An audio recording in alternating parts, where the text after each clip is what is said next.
Hey, ladies and gentlemen, this is the unapologetic polygamist Robert Jerome coming back at you. Probably going to piss some people off with what I'm about to say, but I'm going to echo a lot of the thoughts of many people in this country right now over the Florida school shootings. I think we can all agree that these shootings were a tragic display of violence and lack of sympathy and mental illness. Now, the problem we have here is that yet again, we're going after the AR-15 firearm. This makes about as much sense as having somebody come into your home and remodel it and having them do a piss-poor job of it and then blaming the hammer. That is ridiculous. Here's something that a lot of you folks really need to focus on and maybe reconsider as you're sitting here trying to ban a firearm. One, the reality of this situation is, not that many years ago, young kids in school used to bring 22 rifles to school to show them and show and tell. There used to be shooting ranges in schools. And yet, where were the mass shootings? Why is it that everybody in this situation that is crying out for gun violence hasn't bothered to think why we have not for years done more to help mentally ill? Excuse me, I'm a little frustrated here. The mentally ill have been around for a long time. This particular shooter had already been called in. Nobody took any advantages to stop him whatsoever.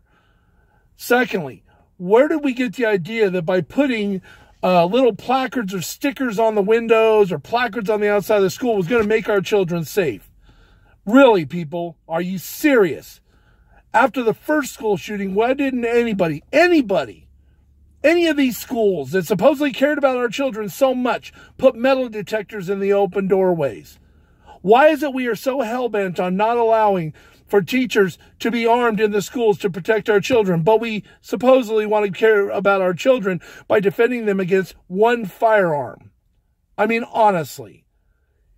To those of you who believe, well, this is just a high-impact firearm, what does anybody need with that type of power? There are many rifles that are used for hunting that have far greater power than this firearm. The fact that it looks grimacing when it's got all of its plastic is really irrelevant to the situation. The .223 round is not something that is uncommon. There are many rifles just like it that accept the same magazines just like it. They just don't have the menacing look. Now, if you want to go to the aspects of this is a military weapon, like a lot of people seem to think, here's the reality. Not that many years ago, around 1776, the musket was considered a military item. I mean, really? Are you really looking for the safety and security of our children? Because if you were, you'd be focusing a little bit broader than one firearm. Need I remind any of you out there that while you're going after one rifle or trying to get more gun laws passed, nobody, and I mean nobody, stopped 15 hijackers from running airplanes into the New York City towers, the Twin Towers, which is a no-fly zone. Nobody.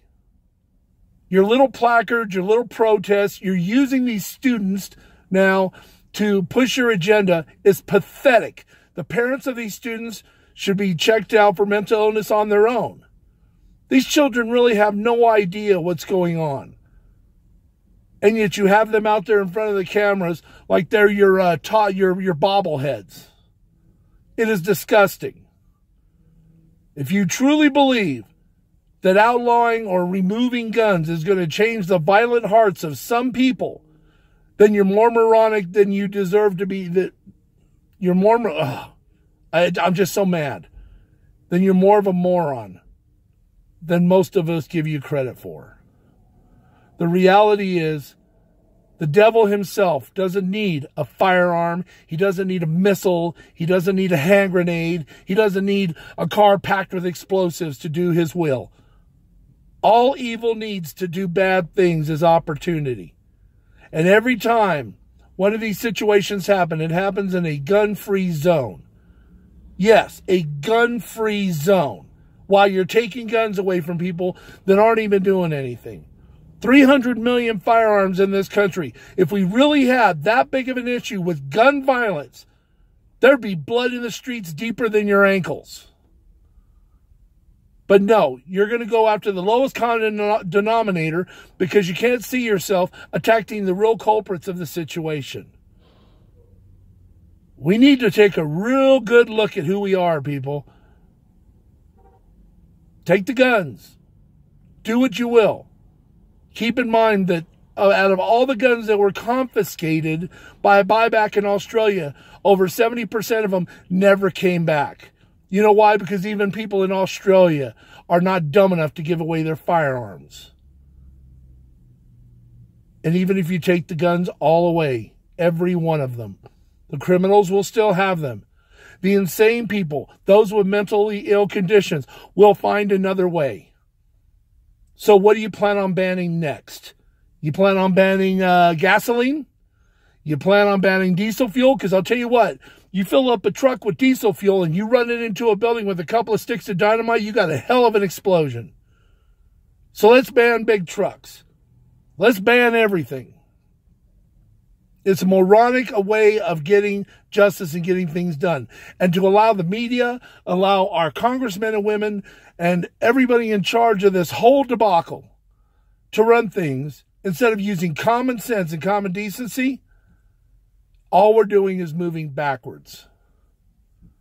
It's a tragedy that those children lost their lives. A bigger tragedy is that more wasn't done before they lost their lives. You failed. You failed. Many have called for armed teachers. You failed.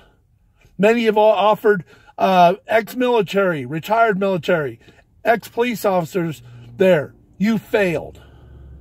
These children died in vain because you failed. And you're going to fail again. You're going to ban the firearms, not even thinking that they can be easily accessed. And you're not going to do anything more but to give another soft-skinned target for somebody with a mental illness. That's all you're doing. You're not doing any justice to these young men and women that died on that day, or any of the other mass shootings that happened. We need to focus a little more, people.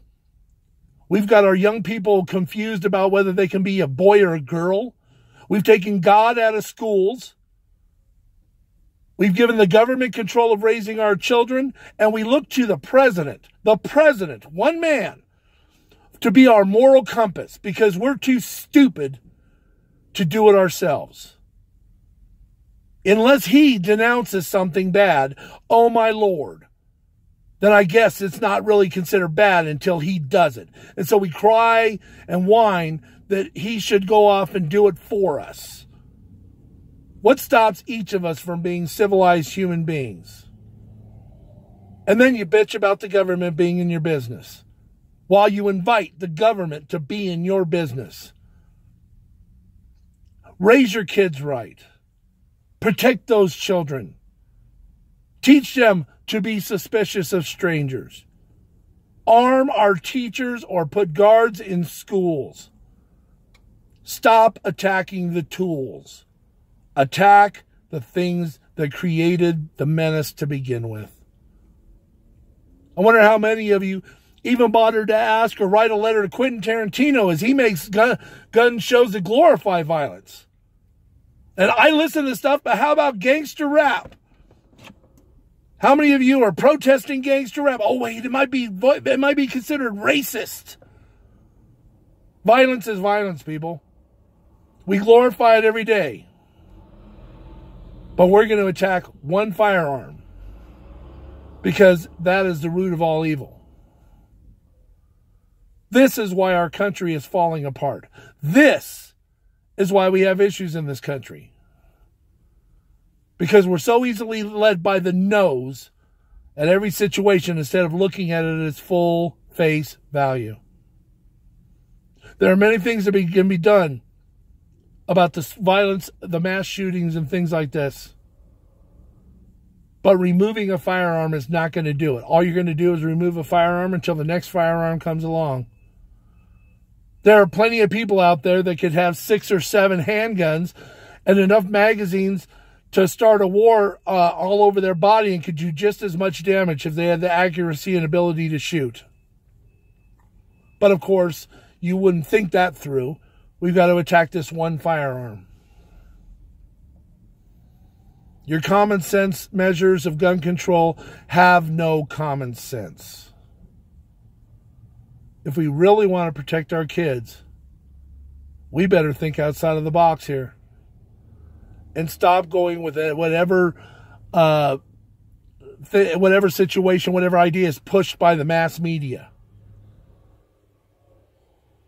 Just so you know, unless I'm mistaken, I was watching the video after the fact, and I don't mean to make this a racial issue, but it seems to me there's a lot of Caucasian faces in that picture. I wonder if the same staunch support for gun violence would be going on if a mass shooting had happened in Compton, or maybe in the center of New York. Or how about where more young black men kill young black men in the country in Chicago? Probably not, because there's not as much airplay when it's in an inner city neighborhood. Probably not. Stop using your kids as a talking point. Man the hell up, America. Quit blaming the tool. Start blaming the system that created the menace. This is Robert Jerome, the unapologetic polygamist, with some food for thought.